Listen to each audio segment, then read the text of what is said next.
A little bit in code today because if you watch my channel and you watch my live, yes. Is the plane going down? Are we gonna die? Why are you saying I'm sorry?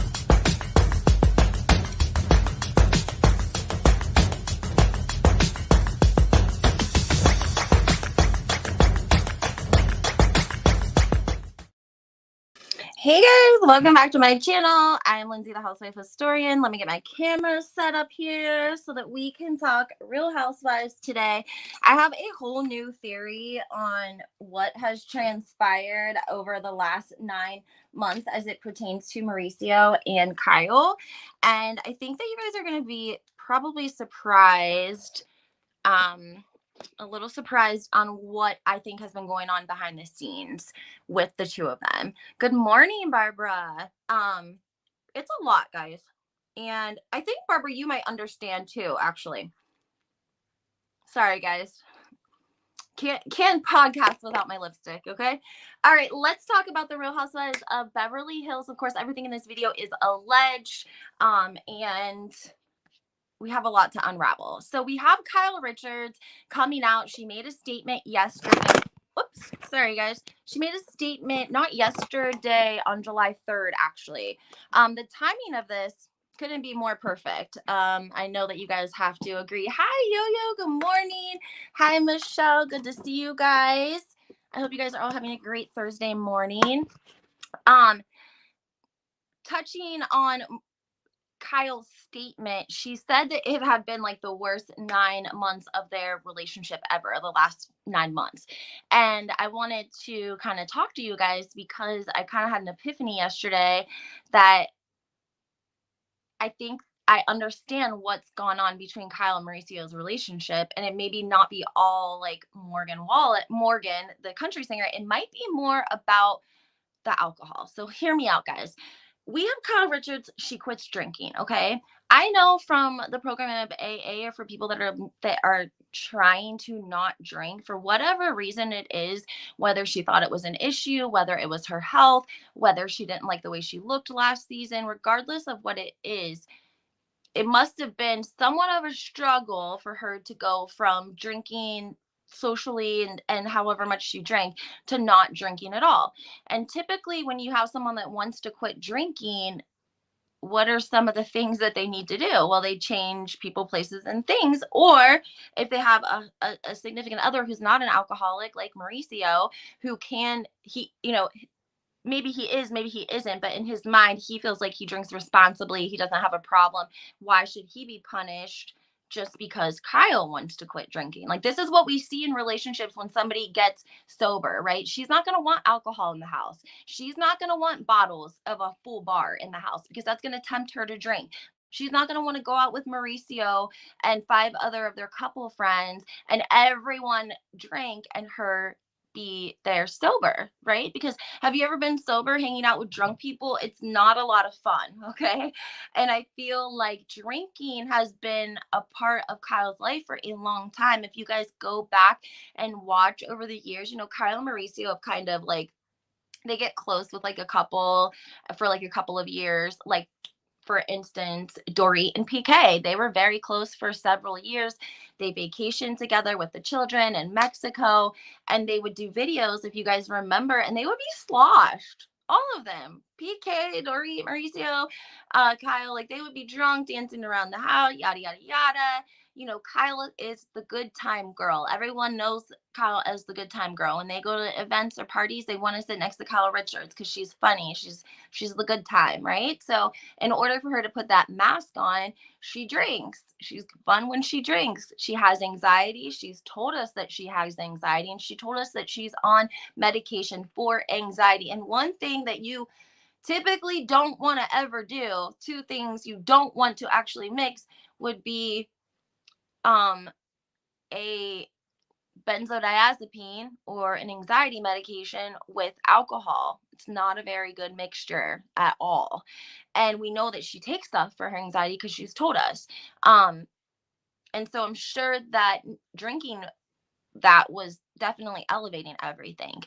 But again, you have a situation now where you have Mauricio, who they have friends, couples of friends that they hang out with. Um, the kids drink. There's a bar in their house.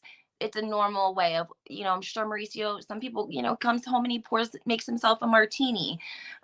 I'm sure that if you're trying not to drink, you don't want your husband to come home and the first thing that he's doing is making a drink for himself, right? And he isn't like, people don't like to change their habits as it is, let alone if we know Mauricio likes to have a good time too. Like we know he also likes to take part, like he's, smokes too. So I don't know. I think, in my opinion, when Kyle quit drinking, she quit drinking because she thought she had a problem and she didn't want to come out and say, I think I have a problem. So she just, quietly quit drinking. But I think that we have to realize it was likely a struggle for her to quit drinking. Thus, if it wouldn't have been a struggle, she probably never would have had a problem to begin with. You know what I'm saying? Like, if you didn't have a problem saying no, if you didn't have a problem having more than one drink, one is good, two is better, and three is even better. Um, I don't know. It just depends, I think, on the person. But I think that when you are like newly sober and it's something that you're like dealing with and you're getting a sponsor and you're trying not to drink, then the housewives isn't going to be a great place for you. Okay. It's good that she was like 9 months clean from alcohol before she started filming. Do you guys, Bronwyn is a great example. Do you guys remember when Bronwyn got sober on the Real Housewives of Orange County? I think she legitimate had like detox symptoms, because you can have severe detox from alcohol. It's one of the most dangerous detoxes there is, even next to any sort of other drugs or alcohol. It can be very, very severe on a person. And if you remember how she was when she got sober, she was like 3 days taking it day by day by day. My husband drinks and I do not, so therefore I'm always a designated driver and he has no DUIs. I love that. And I think that if you have a partner that drinks and you don't have a desire to drink, that I think that works perfectly, right? Like, if you don't drink and your significant other drinks, whatever. But if you have a problem with alcohol where you want it and you're fighting the urges to not drink, you're not going to want to be around people that are drinking, because it's going to be dangerous to you, because it's hard for, it would be like putting I don't know what, you guys know what I'm saying, though. Wouldn't make a whole lot of sense at first. And also, like, it's not like they drink socially and compose themselves. Like, we know that Mauricio and Kyle were very, drinks and friends and the party lifestyle, a lot like Kathy and Rick. Socialites of, Hollywood and Beverly Hills, and being out and about and being seen and filming and drinking, and their life has a lot of alcohol involved in it. Even with Teddi Mellencamp, I think that we're seeing a little bit of a pullback between Kyle, because we used to see a lot of drunken videos from Teddi and Kyle. If you guys remember, if you follow them on Instagram, you know that there were lots and lots of videos of them hanging out by the pool in the summertime, drinking skinny margaritas, doing splits, acting crazy. And so, like, their relationship was a lot of alcohol. But I think because Teddi also has such a severe dedication to fitness and working out, that Kyle was able to kind of fall into that spot in Teddi's life. Like, they're no longer like hanging out as couples all the time. She's hanging out with Teddi, going to yoga, going to the steam room, going to work out. And so that's how they're still remaining like friends and tight, if you will. Because if not, they wouldn't have a whole lot in common, because, Teddi drinks, Teddi likes to have a good time too. And again, if you are around everyone that's drinking, you're trying not to drink, that's not going to be easy. So for a while, you're probably not going to be hanging out with the same people that you used to hang out with, until you feel like you're strong enough to fight the urge to drink. And obviously, she hangs out with Morgan for a reason, because Morgan doesn't drink. So every time that Kyle's trying to get clean and she's telling Mauricio, please don't drink in front of me. Let's get rid of this bar. Like, let's get rid of these bottles. Can you not come home and have whatever it could have been that in his routine that would have been triggering for her, that she may have asked him to change or modify, and he didn't because he didn't feel like he should be punished, pushed her further and closer to Morgan. Because again, guys, there's a reason that she's hanging out with Morgan and Morgan doesn't drink.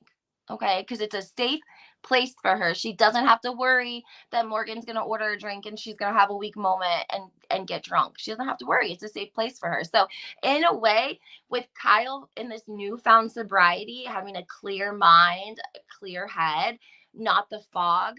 We don't really know how much she was drinking behind the scenes. We know that Beverly Hills and that these producers push lots and lots of alcohol on them. And again, we have Gina from the OC that quit drinking. We had Bronwyn who said she was an alcoholic. We've seen Sandra and Ramona and Luann.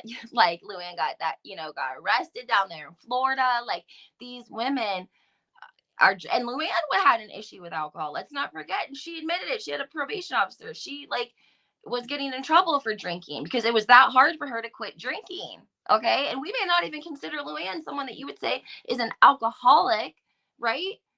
But look at how hard it was for her to quit drinking, and her consequences were criminal. A probation officer. She didn't want to be around it. It was hard for her to be around it. She created her own fake sparkle juice because she wanted to be able to hold the glass and the cup and just she was addicted to just the motion, just the glass, holding the glass, feeling fancy, walking around the room. I just think that, we have to remember that Kyle is not any different from these other women. She's not. And they push a lot of alcohol on them. And if she got through the season without drinking, that's quite an accomplishment. But I bet that we're going to see her making adjustments. Who else was an alcohol? Oh, Lee, what was her name from New York? Leah? Was it? She had 9 years sober before she was cast for the Real Housewives of New York. And she drank the very first season and she was a train wreck and she didn't pick up again. But as soon as she went on the Real Housewives Ultimate Girls Trip, do you remember what Heather did? Heather, after knowing that Leah is in sobriety, knowing that she struggled with alcohol, knowing that she had 9 years clean until she started dealing with the Real Housewives in New York, Heather comes into the Real Housewives Ultimate Girls Trip and says, let's get Leah drunk. Yeah, let's get Leah drunk. Leah's like, how could you read my book, know that I'm in AA, know that I'm struggling to get sober and stay sober, that it's a struggle, it's a daily struggle, it never goes away, and you're over here yeah, let's get her drunk. So these are your castmates. If they divorce, it's only to avoid mansion tax and evade the law. Kyle and Maricio went to Girardi University and they're about to hide and mask their assets.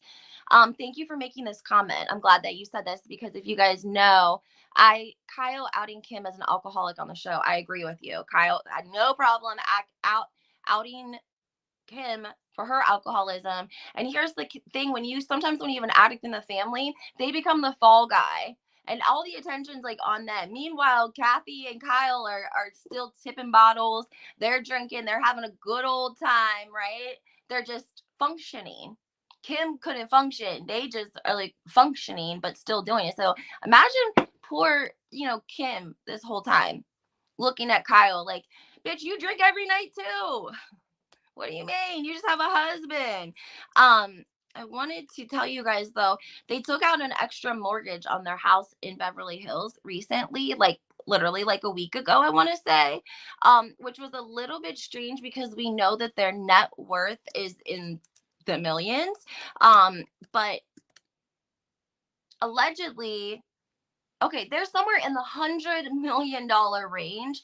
I'm not sure why anyone with $100 million net worth needs to take a mortgage on their house, but Kyle and Mauricio do, and for that matter, it was likely because of the fact that it was a mortgage done so that one spouse could potentially buy out the other spouse in the marital home if one of them would like to stay in the marital home.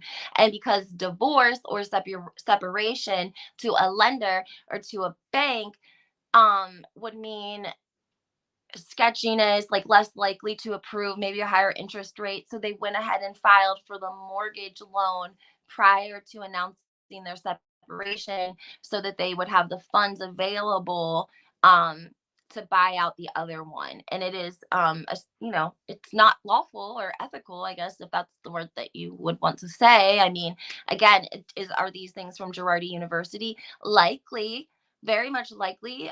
We know that if you go back and look at the Spelling Manor lawsuit, Maricio was named in that, and so was Rick Hilton. So all of these men, these privileged men, they know the ins and outs. They know what they're doing. They know how to get away with it. They've been doing it for a long time. I'm interested in seeing Kyle's personality on the show without drinking the CD. Me too, Jamie. I am too. I'm sure that it was a very different experience for her because again, I think that Kyle has anxiety, and a lot of people, just like myself included, sometimes we self-diagnose and like what is the word I'm using for like we self-medicate with our own devices, and it doesn't have to be alcohol or drugs. Some people self-medicate with porn, some people self-medicate with gambling. Kim Zolciak, what a great example of a gambler. This woman is gambling their money away in a slot machine. Okay. Like she's going and taking out 25K at the casino with Croy and putting it into a machine to pull a lever. Like it's not the actual thing. It's like it's up here. It's and I think that maybe that's why Kim came back on the show. Like maybe Kim like came back on because Kyle had quit drinking, and maybe she's going to be like a support system, a support person for Kyle this season. Maybe that's why they were bringing her on. I know that they did that with Dina Manzo on the Real Housewives of New Jersey the year that Teresa was dealing with all of the prison and going away. They really brought Dina Manzo on the show as a support person for Teresa. And I think that maybe that's what we're going to see from Kim this year because she has a quite significant amount of sobriety at this point. I'm pretty sure. I mean, she has been doing well. She looks really well. We saw her at Whitney's wedding, and she looked amazing. We saw her prior to that because Kathy had a viewing party, I think for the reunion, and we got to see you know, all of the ladies there except for Kyle because they weren't speaking, but Kim was there. She looked amazing. She talked to like E Entertainment and did an interview about trying to be like the peacemaker between the women. And there was always that thing I think about Kyle and Kim and Brandy, and how Kim and Brandy were kind of, they were like neighbors, and they were just probably getting messed up together. And now they don't talk. Brandy claims they don't talk because Kim got mad at her during COVID. Um I'm not sure if that's necessarily the truth or not, but again, if you have a buddy that you drink and drug with, okay, and you stop drinking and drugging, you don't have a whole lot in common anymore. So you will see people. This is what you do, like when you're in a self-healing journey. Like sometimes people are seasonal, and I'm just saying that in that you're going to see a lot of changes within somebody's lifestyle if they were heavily, if alcohol was a big part of their life and it's not anymore. You're going to see changes with the people that they associate with, and sometimes that's your own damn husband. Mauricio sold the Spelling Mansion. Girardi used that place to entertain clients, and now Kyle and Mauricio are about to use the Girardi divorce shuffle, hide all the stuff, and divide it with private judges. We know that there's no prenup involved. I don't think that they had a whole lot when they got married. Mauricio's family comes from money, though, obviously, very privileged background, as well as Kyle. I mean, privileged, I would say probably. I don't know how all of that works with like the divorce and shuffling things. Um, I would assume that probably because everything is very public in a divorce, they would want to do things privately with judges to like break down things. But I want to talk about her um, mortgage because I just really, again, guys, it doesn't make a whole lot of sense to me. If you're worth $100 million, why are you going to take out a $5.4 million mortgage on your house to pay out your spouse? Um, it looks like the Sun reported it 4 days ago. So the mansion is allegedly $8 million worth, but they took 5.4 on it, which is again strange, I think. I'm surprised that their home was only worth the 8 million. It literally was built in like 1930 by like some big movie producer and was moved to the location that it's at. Um, they have a big nice piece of land for where they live, but again, I don't know, a little strange. Let me read you. It says the main residence boasts 7 bedrooms with a 3 ensuite bathrooms adjacent to the master room, which has an proximity of approximately 800 square foot exterior balcony to overlook the entire property. It also offers a cozy home theater, a multi-purpose sports court, a swimming pool, a picnic gazebo, a running creek, and a 1,600-foot guest house. The property was built in 1912 and offers a colonial style architect, 8 fireplaces throughout the house. Um, the real estate game. Oh, here we go. Hold on. It has meticulous landscaping, lush greenery, and even a putting green for short games of golf. That's completely wrong. Kyle, 54, has the 4 children. Farah, 34. Alexia is 27. Sophia is 23. And Portia's 14.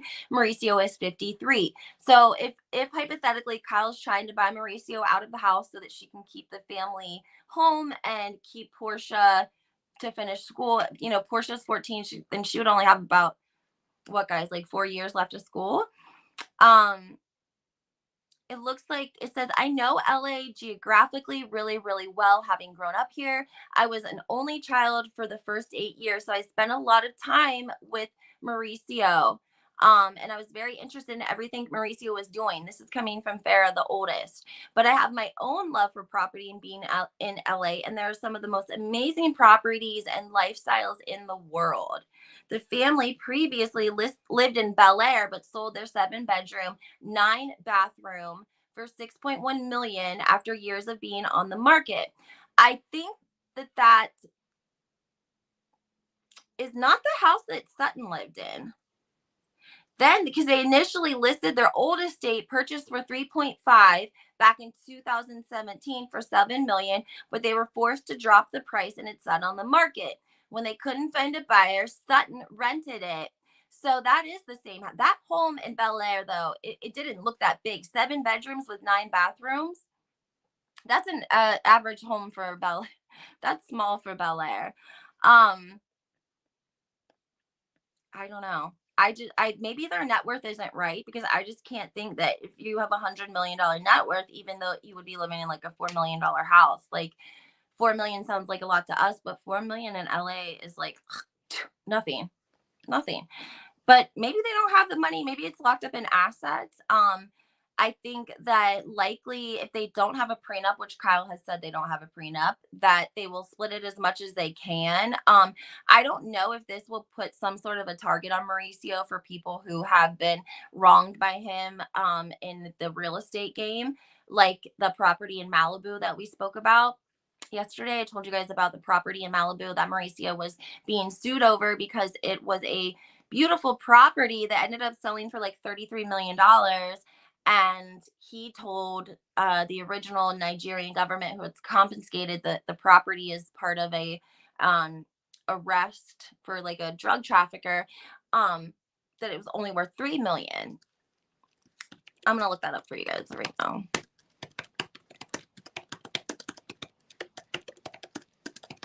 And I want to say that even Joe Giudice said that he never had so many people sue him until he built that mansion that him and Teresa were living in. Oh my goodness, it was actually in the Malibu Times. How embarrassing, Mauricio. Also, did you hear people? I guess Freddie like has some info about a girl that he is allegedly seeing. I didn't have a chance to watch it. I haven't spoke to Freddie because he's like on such a different time zone. It's hard for us to chat.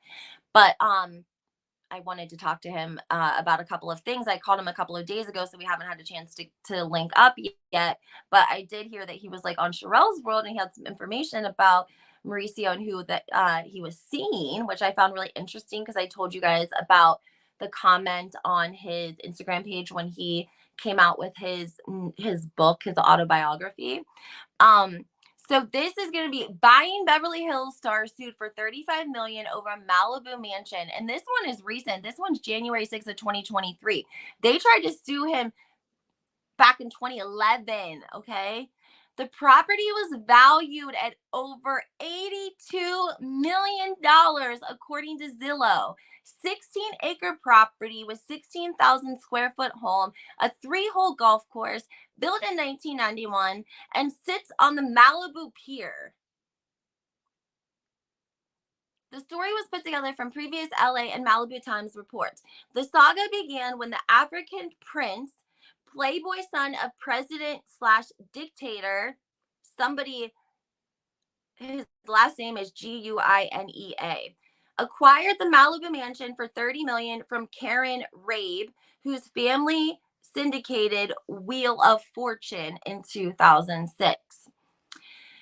The African prince was investigated by the U.S. Senate committee regarding large-scale public corruption in his home country. A 2010 report alleged that from 2004 to 2008, he employed lawyers and shell companies to move more than $100 million in suspicious funds into the U.S.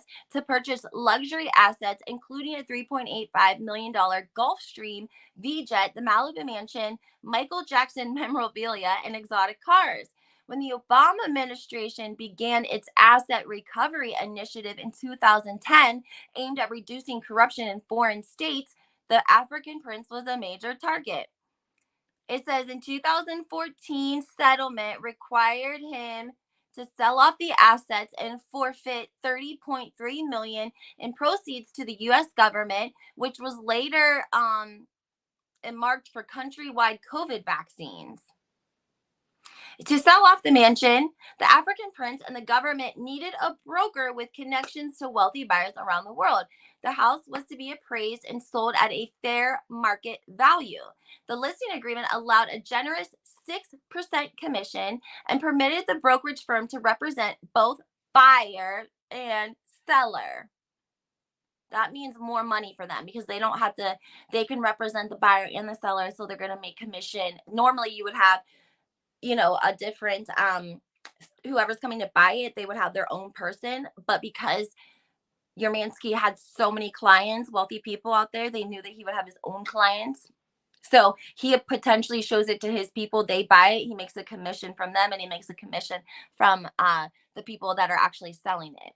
So it says the African prince received 5 offers at 32 million asking price and responded by requesting 33.5 in counter offers. 2 of the potential buyers both met the counter offers for 33.5 million. And it says at the time submitted his $32 million bid, his realtor told Yermansky that his client was willing to pay up to $40 million range, right?